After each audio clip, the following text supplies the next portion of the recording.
Hello, আসসালামু আলাইকুম guys. আপনারা সবাই কেমন আছেন? আশা করি সবাই খুব ভালো আছেন। আমিও ভালো আছি। তো আজকে আমি এলং মাছের ভুনা করব টমেটো এবং আলু দিয়ে। তো সেটাই ভাবলাম আমি আমার অডিয়েন্সদের সাথে একটু শেয়ার করি। তো এখানে আমি মাছগুলো ভেজে নিয়েছি।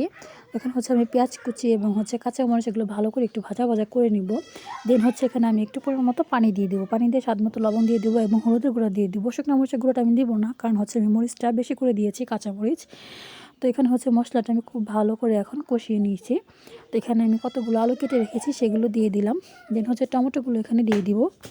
দিয়ে ভালো করে আমি সবজিটা কষিয়ে নিব। তো সবজিটা যত বেশি কষানো হবে তত বেশি কিন্তু তরকারিটা খুব ভালো লাগবে। তো এখানে আমি কষিয়ে এখানে পানি দিয়ে দিব, মানে সুরা দিয়ে দিব। তো সুরাটা দিয়ে দিয়েছি, দেখুন অনেক সুন্দর কিন্তু বলক এসে গেছে। তো বলকটা এসে পড়েছে। এখন আমি ভেজে রাখা যে মাছগুলো সেগুলো আমি দিয়ে দিব। তো এখানে আমি সচপাতা দিয়ে দিলাম সুন্দর একটা সেন্ট আসার জন্য। তো এখন কিন্তু আমার মাছের ভুনাটা কিন্তু খুব সুন্দর হয়ে যাচ্ছে। তো দেখুন এখানে কিন্তু অনেক সুন্দর বলক আসছে।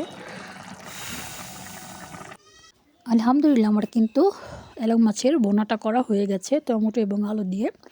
তো আজকের আমার এই মাছের রেসিপিটা কেমন লাগছে এটা আমাকে কিন্তু অবশ্যই কমেন্টে জানাতে হবে আপনাদেরকে।